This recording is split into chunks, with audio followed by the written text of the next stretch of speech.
ZEE5 ಇರುವಾಗ ನೀವು ನಿಮ್ಮ ನೆಚ್ಚಿನ ಶೋಗಳನ್ನ ಎಂದಿಗೂ ಮಿಸ್ ಮಾಡಿಕೊಳ್ಳುವುದಿಲ್ಲ. ಅದು ಸಂಪೂರ್ಣ ಉಚಿತವಾಗಿ. ನೀನು ನನ್ನ ಎದುರು ಕೂತಿದ್ಯಾ ಅಂತ ನಾನು ಈ ಮಾತು ಹೇಳ್ತಾ ಇಲ್ಲ ಅಂತ. ನಿಜವಾಗ್ಲೂ ನನ್ನ ವೀಕ್ನೆಸ್ಸು ನೀನು. ಯಾಕೆಂದ್ರೆ ನನ್ನ ಶಕ್ತಿ ನೀನು, ನನ್ನ ಬಲ ನೀನು, ನನ್ನ ಸಾಮರ್ಥ್ಯ ನೀನು. ಅರ್ಥ ಆಗಲಿಲ್ಲ. ಪ್ಲಸ್ಸು ನಾನೇ ಮೈನಸ್ಸು ನಾನೇ, ಅದು ಹೇಗೆ ಸಾಧ್ಯ? ನೀನು ನನ್ನ ಜೊತೆಲಿದ್ರೆ ನನ್ನ ಶಕ್ತಿಯಾಗಿರ್ತೀಯ. ಅದೇ ನನ್ನಿಂದ ದೂರ ಹೋದರೆ ನನ್ನ ಮನಸ್ಸು ನಿನ್ನ ಹಿಂದೆನೇ ಬರುತ್ತೆ. ಹಾಗಿದ್ಮೇಲೆ ನೀನು ನನ್ನ ವೀಕ್ನೆಸ್ ಅಲ್ವಾ? ಆ್ಯಕ್ಚುಲಿ ಏನು ಗೊತ್ತಾ, ನೀನು ತಪಸ್ ಮಾಡಿ ಪಡೆದಿರೋ ವರ ನಾನು. ಹತ್ರ ಇದ್ರೆ ವರ, ದೂರ ಹೋದ್ರೆ ಶಾಪ.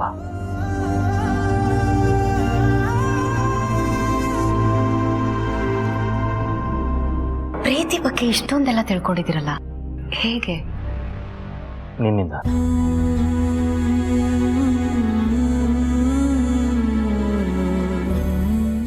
ಏನ್ ಹೇಳಿದ್ರು ನನ್ನಿಂದಾನೆ ಅಂತ ಹೇಳ್ತಿದ್ದೀರಲ್ಲ. ಎಸ್ ಅಂತ. ನಾನು ಬದುಕಿರೋದೇ ನಿನಗೋಸ್ಕರ, ನಿನ್ನಿಂದ, ನಿನಗಾಗಿ ಇದ್ದೀತಿ.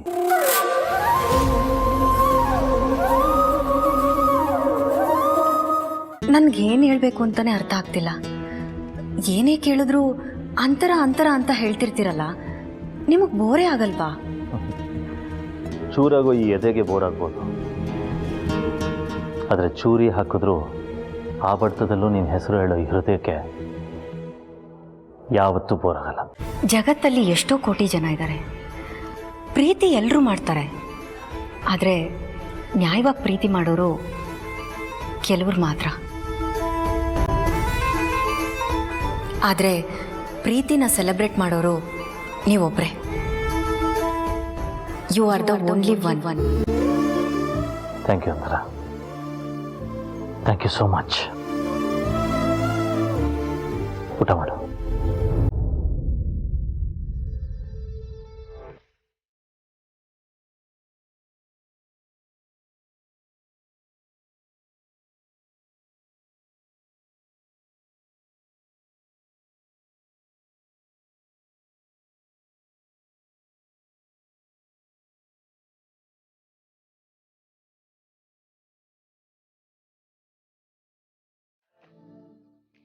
ಏನು ಸ್ವಲ್ಪ ಬಡಿಸ್ಲಾ? ನೋನು ಅರೆ, ಇನ್ನೂ ಡೆಸರ್ಟ್ಸ್ ಇದೆ. ಫುಲ್ ಆಗಿದೆ, ನನ್ನ ಕೈಲಿ ಆಗ್ತಾನೆ ಇಲ್ಲ. ಫೈನ್.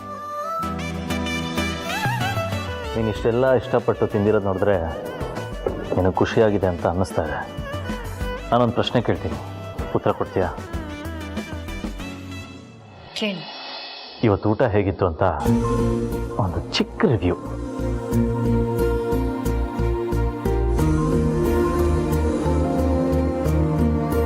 ಮನಸ್ಸಿಂದ ಅಡುಗೆ ಮಾಡಿದ್ರೆ ಅಡುಗೆ ಮಾತ್ರ ಚೆನ್ನಾಗಿರುತ್ತೆ. ಅದೇ ಪ್ರೀತಿಯಿಂದ ಅಡುಗೆ ಮಾಡಿದ್ರೆ ಹೊಟ್ಟೆ ಜೊತೆ ಮನಸ್ಸು ಕೂಡ ತುಂಬುತ್ತೆ. ಇವತ್ತು ನೀವು ಮಾಡಿದ ಈ ಅಡುಗೆ ತುಂಬಾನೇ ಚೆನ್ನಾಗಿತ್ತು. ನನ್ನ ಮನಸ್ಸು ಪೂರ್ವಕವಾಗಿ ಹೇಳ್ತಾ ಇದ್ದೀನಿ, ನನಗೋಸ್ಕರ ಮಾಡಿದ್ದ ಈ ಅಡುಗೆ ತುಂಬಾನೇ ಚೆನ್ನಾಗಿತ್ತು. Thank you so much.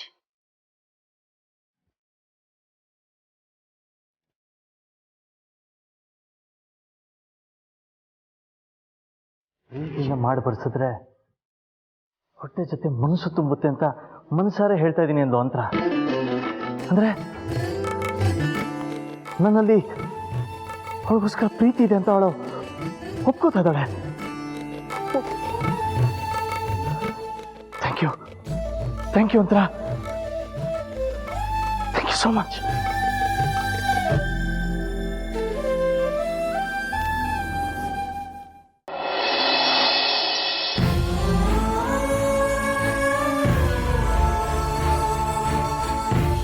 Leela, Leela, Leela, ನಾನು ಇವತ್ತೆಷ್ಟು ಖುಷಿಯಾಗಿದ್ದೀನಿ ಅಂದ್ರೆ I just can't believe this. ಏನಾಯ್ತು? ಅಂತರಕ್ಕ ಏನಾದ್ರು ಹೇಳಿದ್ರಾ? ಹೇಳದ ತುಂಬಾ ಇಂಪಾರ್ಟೆಂಟ್ ವಿಷಯ ಹೇಳಿದ್ಲು. ಹೇಳಿ ಹೇಳಿ. ಆಕ್ಚುಲಿ ಏನ್ ಹೇಳಿದ್ಲು ಗೊತ್ತಾ, ಈ ಅಡುಗೆ ನಾ ಮಾಡ್ಕೊಟ್ನಲ್ಲ, ಅದು ಯಾರಿಗೋಸ್ಕರ ಪ್ರೀತಿಯಿಂದ ಮಾಡಿರೋಷ್ಟು ಟೇಸ್ಟ್ಫುಲ್ ಆಗಿದೆ ಅಂದ್ಲು. ಕಮ್ಮಾಡು, ಪ್ರೀತಿಯಿಂದ ಮಾಡಿರೋ ಹಾಗೆ ಅಂದ್ರೆ ಏನರ್ಥ? ನಾನು ಅವಳಿಗೋಸ್ಕರ ಪ್ರೀತಿಯಿಂದ ಅಡುಗೆ ಮಾಡ್ತೀನಿ ಅಂತ ಅವಳು ಒಪ್ಕೊಂಡಾಗಾಯ್ತು ತಾನೆ. ಇನ್ನ ನನ್ನನ್ನು ಒಪ್ಕೊಳ್ಳೋದು ಒಂದೇ ಬಾಕಿ. ಏನಂತ್ಯ? ಇನ್ನೇನ್ ಅನ್ಸುತ್ತೆ? ಅಕ್ಕ ಇಂಡೈರೆಕ್ಟ್ ಆಗಿ ಹೇಳಿದ್ರು, ಡೈರೆಕ್ಟ್ ಮೀನಿಂಗ್ ಇದೆ ಅಲ್ವಾ? ಹಾಗಂತ್ಯ? ಅಂದ್ರೆ ಅವಳಿಗೆ ನನ್ನ ಮೇಲೆ ಇಷ್ಟ ಇದೆ ಅನ್ಸುತ್ತಾ? ತುಂಬಾ ಇಷ್ಟ ಅಂತ ಡೈರೆಕ್ಟ್ ಆಗಿ ಹೇಳಕ್ಕಾಗಲ್ಲ. ಅವ್ರು ನಿಮ್ಮನ್ನ ದಿನ ನೋಡ್ತಾ ನೋಡ್ತಾ ನಿಮ್ ಬಗ್ಗೆ ಗೊತ್ತಾಗ್ತಾ ಒಂದಿನ ನಿಮಗ್ ಬಿದ್ದೋಗ್ಬಿಡ್ತಾರೆ. ನೋ ಬೀಳ್ಬಾರ್ದು ಅಂತ. ನನ್ನ ಹೆಂಡತಿ ಯಾವಾಗಲೂ ತಲೆ ಎತ್ಕೊಂಡಿರ್ಬೇಕು. ಅಯ್ಯೋ, ನಾನ್ ಹೇಳಿದ್ದು ಲವ್ವಲ್ ಬೀಳ್ತಾರೆ ಅಂತ. ಎಸ್ ಆಕ್ಚುಲಿ ಏನು ಗೊತ್ತಾ, ಅವಳು ಬಂದಿದ್ದಿನಿಂದ ಏನೋ ಒಂದು ಚೇಂಜಸ್ ಆಗ್ತಾನೆ ಇದೆ ಅವಳಲ್ಲಿ. ಆ್ಯಂಡ್ ಅದನ್ನು ನಾನು ನೋಟಿಸ್ ಮಾಡ್ತಾನೆ ಇದ್ದೀನಿ. It gives such a good feeling ಗೊತ್ತಾ. I am so happy. ನೀವ್ ಹೀಗೆ ಯಾವಾಗ್ಲೂ ಖುಷಿಯಾಗಿರ್ಬೇಕು.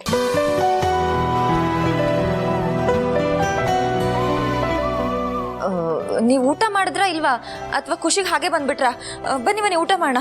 ನನ್ಗಂತೂ ತುಂಬಾ ಹಸುವಾಗ್ತಿದೆ. ಆಕ್ಚುಲಿ ನಿಜ ಹೇಳ, ನನಗೆ ಹಸುವೆ ಆಗ್ತಾ ಇಲ್ಲ. ಅಂದ್ರೆ ನಾ ಮಾತು ಕೇಳಾದ್ಮೇಲೆ ಮಾಯ ಆಗೋಗ್ಬಿಟ್ಟಿದೆ. ಪ್ಲೀಸ್ ಒತ್ತಾಯ ಮಾಡ್ಬೇಡ, ನಾನು ಅದನ್ನ ಎಂಜಾಯ್ ಮಾಡಬೇಕು. ಆಯ್ತು, ಆದ್ರೆ ಬೆಳಿಗ್ಗೆ ಬೇಗ ತಿಂಡಿ ಮಾಡ್ಬೇಕು, ಓಕೆನಾ? ಓಕೆ, ಬಾ ನೀವು ಊಟ ಮಾಡು. ನನ್ಗೆ ಹಸಿವಿಲ್ಲ ಅಪ್ಪ, ನನ್ನ ಹೊಟ್ಟೆ ತುಂಬೋಯ್ತು. ಲೀಲಾ, ಸುಳ್ಳು ಹೇಳ್ಬೇಡ. ಈಗ ತಾನೇ ಹಸುವಾಗ್ತಿದೆ ಅಂದೆ. ಅದು